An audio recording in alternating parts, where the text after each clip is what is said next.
अस्सलाम वालेकुम दोस्तों, कैसे हैं आप सब। आज हम करेंगे क्लास 9 बायोलॉजी चैप्टर 2 के शॉर्ट क्वेश्चन बड़े आसान तरीके से, ताकि आप अपने बोर्ड के पेपर्स में अच्छे तरीके से अपने क्वेश्चन लिख सकें एंड फुल मार्क्स ले सकें। तो चैप्टर का नाम है सॉल्विंग आ बायोलॉजिकल प्रॉब्लम। सो स्टार्ट करते हैं। आते हैं क्वेश्चन नंबर 1 पे। What is science, how does it work. Science क्या है और साइंस कैसे काम करती है। साइंस असल में एक ऑर्गेनाइज तरीका है जहाँ हम नेचर के फैक्ट्स को प्रूफ के साथ पढ़ते हैं। ठीक है, सबसे पहले साइंटिस्ट जो है वो प्रॉब्लम को ऑब्जर्व करते हैं, फिर क्लियर क्वेश्चन बनाते हैं, इंफॉर्मेशन जमा करते हैं और हाइपोथेसिस यानी एजुकेटेड गेस तैयार होता है। फिर एक्सपेरिमेंट डिज़ाइन करके केयरफुली टेस्ट किया जाता है। ठीक है, फिर डेटा रिकॉर्ड और एनालाइज करके देखते हैं कि गेस सही है या गलत है। ठीक है, डेटा रिकॉर्ड और एनालाइज करके जब देख लिया, फिर अगर रिजल्ट सपोर्ट करे तो हाइपोथेसिस एक्सेप्ट होता है, वरना रिजेक्ट होता है। बार बार रिपीट करके जब सेम रिजल्ट आए तो लॉ या थ्योरी बन जाती है। इस तरह साइंस स्लो और केयरफुल स्टेप से सच समझाती है। अब आते हैं क्वेश्चन नंबर 2 पे। Why is a control group important in a scientific study. Control group क्यों इम्पॉर्टेंट है।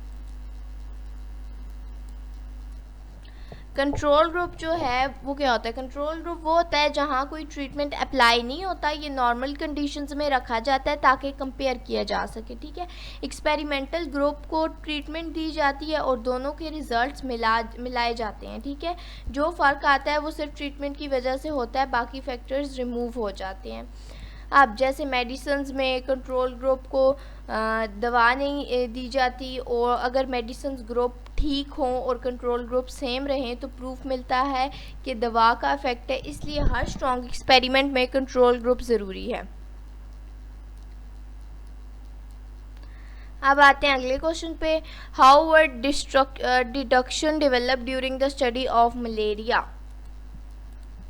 साइंटिस्ट ने देखा कि मलेरिया स्वैम्पी एरियाज़ में होता है जहां मॉस्किटो ज़्यादा होते हैं। ठीक है, लोगों ने ऑब्ज़र्व किया कि बिना नेट के सोने से ज़्यादा बीमार होते हैं, मतलब तबीयत ख़राब होती है। इस ऑब्जर्वेशन से उन्होंने डिडक्शन किया कि मॉस्किटो डिजीज़ स्प्रेड करता है, एनोफिलीज मॉस्किटो।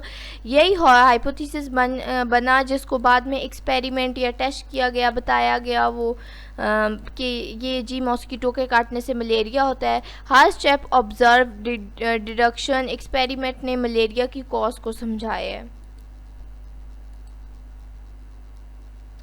अब आते हैं फोर्थ क्वेश्चन पे।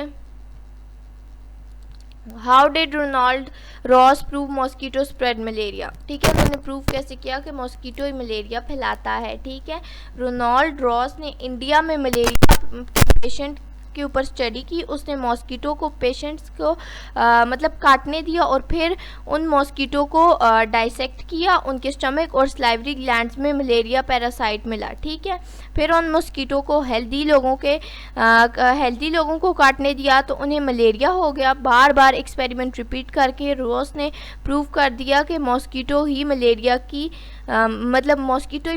कॉज करती है। इस डिस्कवरी की वजह से मॉस्किटो नेट्स और स्प्रे के सिस्टम आए और बहुत जानें बची, और उनको नोबेल प्राइज़ भी दिया गया था अपने इस काम के लिए, क्योंकि उन्होंने मिलियंस ऑफ लाइफ बचाई थी। अब आते हैं अपने नेक्स्ट क्वेश्चन पे। Eight which stage of biological method is the hypothesis accepted और रिजेक्टेड। ठीक है, बायोलॉजिकल मेथड में हाइपोथेसिस एक्सपेरिमेंट के बाद डिसाइड होता है। पहले प्रॉब्लम्स स्टेट होती हैं, हाइपोथेसिस बनते हैं, फिर एक्सपेरिमेंट डिज़ाइन करके डेटा कलेक्ट करते हैं। रिज़ल्ट एनालिसिस करने के बाद देखा जाता है कि हाइपोथेसिस सही है या गलत। अगर रिज़ल्ट मैच करें तो एक्सेप्ट, वरना रिजेक्ट या मॉडिफाई। ये डिसीजन हमेशा एक्सपेरिमेंट के बाद होता है, ओपिनियन से नहीं, एविडेंस से। मतलब ये नहीं होता कि अगर आप बोलें नहीं नहीं नहीं नहीं ये ठीक है, आपके पास एविडेंस होना चाहिए। ठीक है, दोस्तों अगर आपको ये वीडियो हेल्पफुल लगी है तो लाइक ज़रूर करें, अपने फ्रेंड्स के साथ शेयर करें और चैनल को सब्सक्राइब करके बेल आइकन प्रेस लाजमी करें ताकि नेक्स्ट बायोलॉजी वीडियो आप मिस ना करें। शुक्रिया, थैंक यू।